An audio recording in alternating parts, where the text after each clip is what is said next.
사랑합니다. 네, 저희는 지난 시간 에스라 5장의 말씀을 통해서 하나님의 말씀에 순종하는 자기 백성을 지키시는 하나님의 말씀을 돌보시는 하나님의 말씀을 함께 나누었습니다. 하나님께서 학개 선지자와 스가랴 선지자를 통해서 남유다 백성들에게 중단되었던 성전을 재건하라는 말씀을 주셨고, 유다 백성들은 그 말씀에 순종했습니다.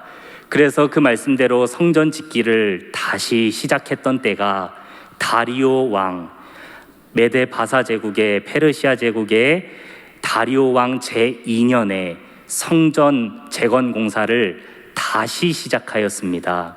그런데 하나님의 말씀에 순종한 이 백성들에게 어려움이 닥쳤는데요, 그것은 바로 유브라데강 건너편에서 이 유다 지역, 유다도를 다스리는 총독 다뜨네와 스달보스네, 그리고 그의 동관들이 한달음에 달려와서 성전 재건 공사를 하는 이 남유다 백성들을 저지하려고 했던 것입니다.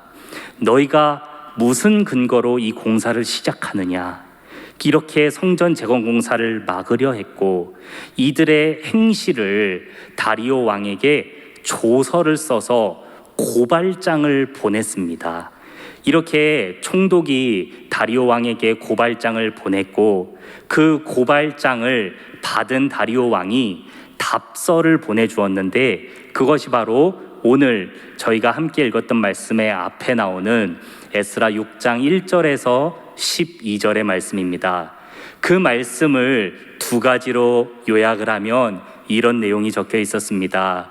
총독들이 이 유대 예루살렘 사람들을 어떻게 고발했냐면, 이 사람들이 성전을 재건하면 우리에게 피해가 될 것입니다. 이들은 우리에게 세금을 내지 않을 것이고 반역을 일으킬 것이며 우리나라에 피해를 끼칠 것입니다. 이러한 내용들로 고발을 했었는데요, 그래서 이들이 성전 재건하는 것을 막아야 합니다. 하지만 이들이 얘기하는 바에 따르면 우리 제국의 선왕이었던 고레스 왕께서 자신들에게 조서를 내려서 예루살렘 성전을 건축한다라고 하니, 왕께서는 그 사실을 확인해 주시고, 그리고 왕의 기쁘신 뜻이 무엇인지 우리에게 밝히 알려주시옵소서 라는 조서를 보냈어요. 그런데 이 조서를 받은 다리오 왕이 총독들에게 답서를 보냈을 때 그 답서에는 첫째 이렇게 적혀 있었습니다. 총독들아, 내가 너희의 편지를 잘 받았는데 너희가 나에게 말한 대로 유다 백성들이 예루살렘을 건축하는 일의 근거를 내가 찾아보았다. 그런데 우리 제국의 메데도에 있는 앙메다 궁성에서 너희가 얘기한, 유다 백성들이 얘기한 고레스 왕의 조서를 발견했어. 그리고 그 조서 안의 내용을 살펴보니 진짜 유다 백성들의 말처럼 고레스 왕께서 유다 백성을 돌려보냈을 뿐만 아니라 그들의 신인 하나님의 성전을 건축하라는 명령도 그 조서에 분명히 써 있었다. 이것이 첫 번째 내용이었습니다. 그리고 이어서 나오는 두 번째 내용이 매우 중요한데요, 그러니 이 사실을 확인한 나 다리오 왕은 이제 너희에게 이렇게 명령하노라. 너희는 지금 유다 예루살렘 백성들의 성전 재건 공사를 방해하는 것을 멈추고, 이제 너희가 갖고 있는 모든 재물과 모든 권력을 활용하여서 그들이 성전 재건하는 것을 도우라.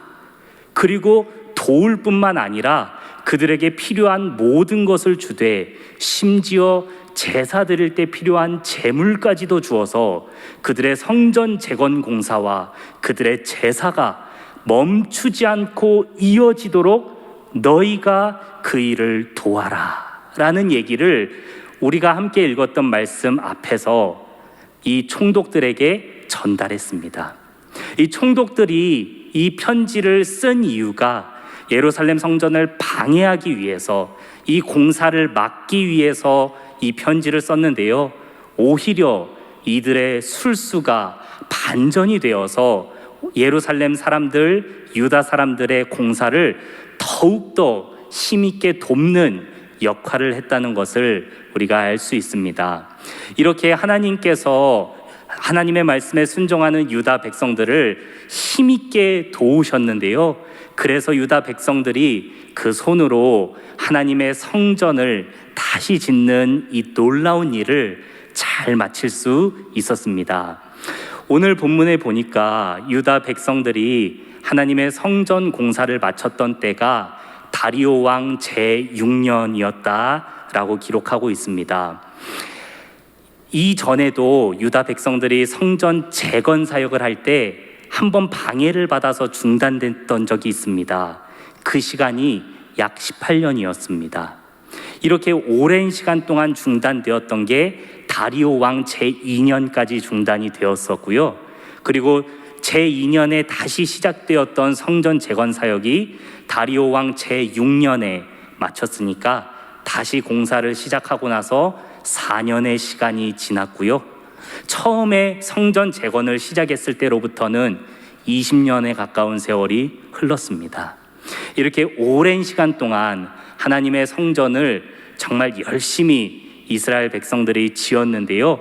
그런데 이들이 성전 재건을 완료했을 때 이때가 아달월이었다라고 성경은 얘기하고 있습니다. 아달월. 이 달력은 유대인들의 달력으로 12월 달을 의미합니다.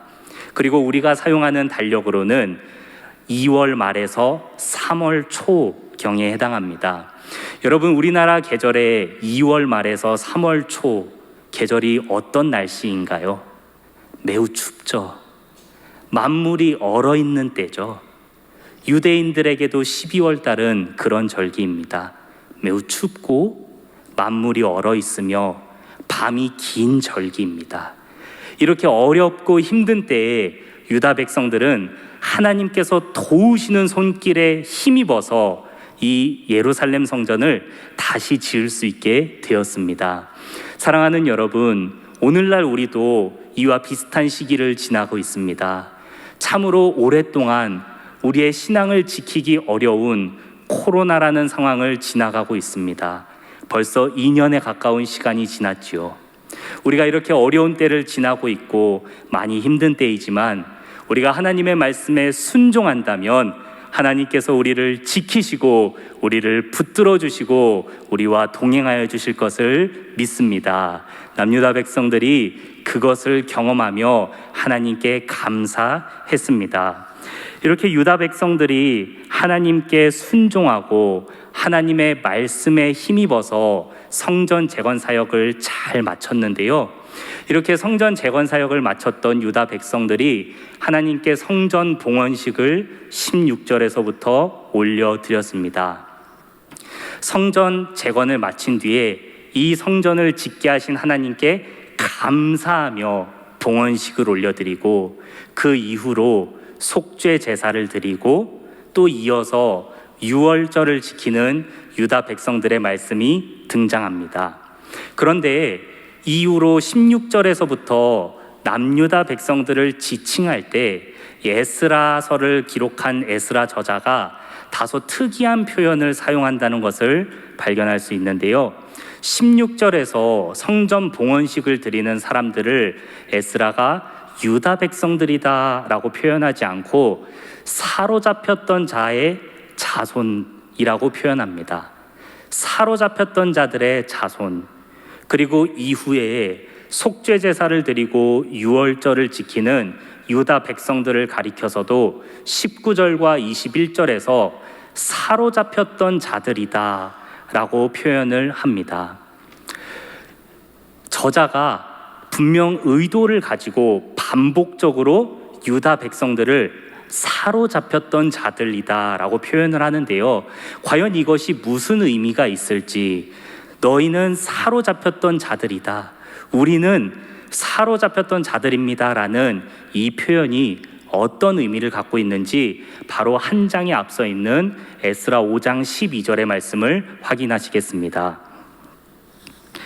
우리 조상들이 하늘에 계신 하나님을 노엽게 하였으므로 하나님이 그들을 갈대아 사람 바벨론 왕 느부갓네살의 손에 넘기심에 그가 이 성전을 헐며 이 백성을 사로잡아 바벨론으로 옮겼더니. 아멘. 이 말은 에스라의 저자가 한 말이 아니라 유다의 장로들이 자신들의 성전 재건 사역을 방해하러 온 사람들에게 했던 말입니다. 우리가 사로잡혀서 바벨론에 끌려갔던 이유가 무엇이냐면 바로 우리 조상들이 하나님을 노엽게 만들었기 때문입니다. 하나님을 화나게 만들었기 때문에 우리가 바벨론에 끌려갔었고 바벨론에 사로잡혀 갔었습니다 라고 얘기하죠. 그러니 에스라가 유다 백성들을 향해서 우리는 사로잡혔던 자들입니다, 사로잡혔던 자다라는 이 말을 다른 말로 하면 우리는 하나님을 진노하게 하는 사람들이었습니다.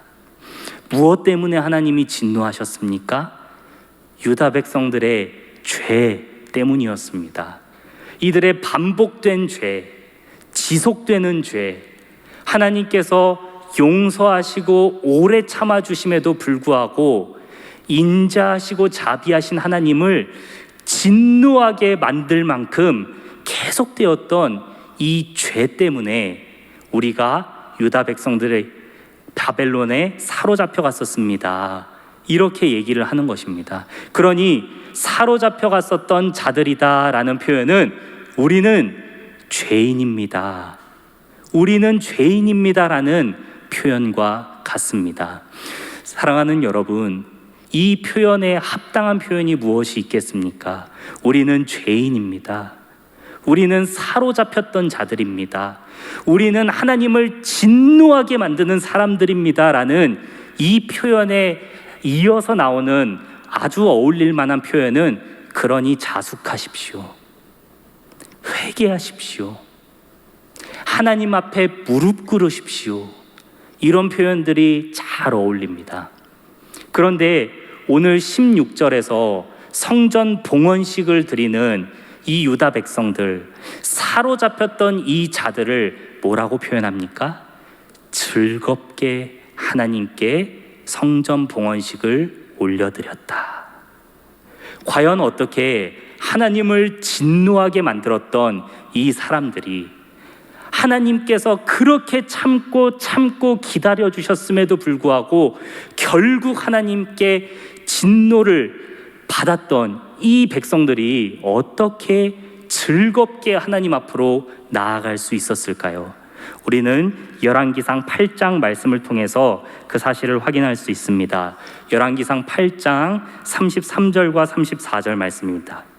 만일 주의 백성 이스라엘이 주께 범죄하여 적국 앞에서 패하게 되므로 주께로 돌아와서 주의 이름을 인정하고 이 성전에서 주께 기도하며 간구하거든 주는 하늘에서 들으시고 주의 백성 이스라엘의 죄를 사하시고 그들의 조상들에게 주신 땅으로 돌아오게 하옵소서. 아멘.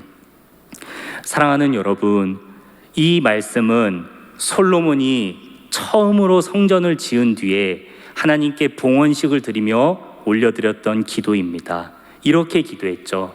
하나님, 혹시 이 백성이 하나님을 진노하게 만들고 죄를 지어서 적국의 손에 사로잡혀 갈지라도 우리가 우리의 죄를 자복하고 하나님을 부르며 기도하면 하나님 용서해 주십시오.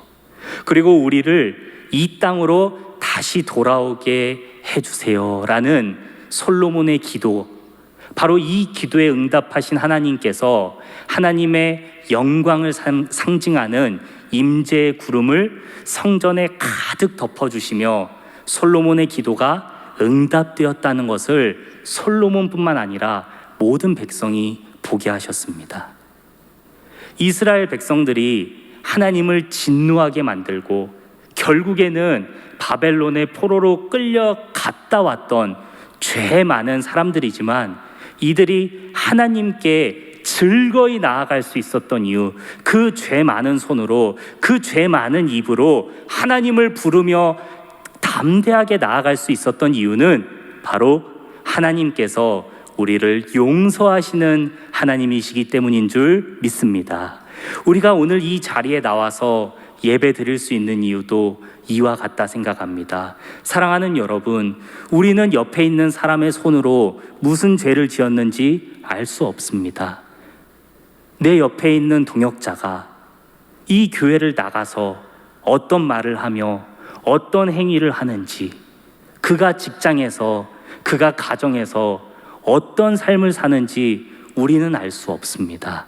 하지만 우리가 알 수 있는 한 가지 사실은 나의 손으로, 나의 입으로 내가 어떻게 사는지는 안다는 것입니다. 그리고 더 확실한 한 가지는 그런 내 삶을 통해서도 하나님은 역사하시고, 그런 내 삶을 통해서도 하나님은 오늘 이 자리에서 나의 입술과 손으로 드리는 예배를 기쁘게 받아주신다는 사실입니다. 그 이유는 하나님께서 우리를 용서하시고 사랑하시기 때문인 줄 믿습니다. 그렇다면 사랑하는 여러분, 이 남유다의 백성들이 지었던, 하나님을 진노하게 했던 이 죄가 그냥 사해졌을까요? 그렇지 않습니다. 이어서 이 본문의 저자는 유다 백성들을 그 사로잡혔던 자들이라 계속해서 표현하면서 그들이 하나님께 속죄의 제사를 드렸다 표현합니다. 그리고 이렇게 속죄의 제사를 드리며 하나님께 자신들의 죄를 자복하고 하나님을 진노하게 만들었던 이들의 죄를 대신해서 피 흘려 죽었던 그 제물이 있었다라고 얘기를 하죠. 이렇게 12월 3일에 성전 봉헌식을 드리고 속죄제를 드린 남유다 백성들은 이듬해 1월 14일에 유월절을 지키게 됩니다. 이때 유월절을 지키면서 유다 백성들은 유월절에 어린 양을 잡아 죽였습니다. 이때 어린 양을 죽이면서 오늘 본문에서는 무엇이라 얘기하냐면 자기를 위해서 이 양을 죽였다라고 표현하고 있습니다. 사랑하는 여러분, 이 유월절에 죽은 양은 다른 사람을 위해서 죽은 것이 아니라 나를 위해서 죽은 것입니다. 하나님을 진노하게 하는, 그러나 하나님께서 용서하신 나를 위해서 누군가가 피를 흘려야 하는데, 누군가가 죄값을 치러야 하는데, 그래야 내가 이 자리에서 하나님을 두 손 높여 찬양할 수 있는데, 그것이 바로 속죄 제물이었고 유월절 어린 양이었음을 우리는 이 말씀을 통해 발견할 수 있습니다. 사랑하는 여러분, 사로잡혔던 남유다 백성들, 죄를 지었을 뿐만 아니라 오래되고 지속되었으며 본질적으로 하나님을 거부하는 이 진노의 자녀들이 하나님 앞에서 즐거울 수 있었던 이유는 바로 나를 용서하시고 사랑하시는 하나님이 있었기 때문이다라는 말씀을 우리가 함께 나누었습니다. 그리고 마찬가지로 오늘날 우리가 하나님을 찬양하고 예배할 수 있는 이유도 나를 사랑하시고 나를 구원하시기를 기뻐하시는 하나님의 사랑이 있기 때문인 줄 믿습니다. 하나님께서 우리가 기뻐하시길 원하시고 즐거워하시길 원하십니다. 그래서 하나님은 하나님의 말씀에 순종하는 유다 백성들을, 그리고 속죄제와 유월절을 통해서 자기의 죄를 자복하는 이 유다 백성들에게 오늘 말씀 22절에서 보니까 즐거움을 허락하셨다라고 표현하고 있습니다. 저는 이 말씀을 함께 묵상하면서 저의 인생이 비록 하나님 앞에서 죄 많은 인생이지만 하나님께서는 이러한 저를 자녀 삼아 주셔서 제가 기뻐하길 원하고 제가 즐거워하길 원한다는 사실을 발견했습니다.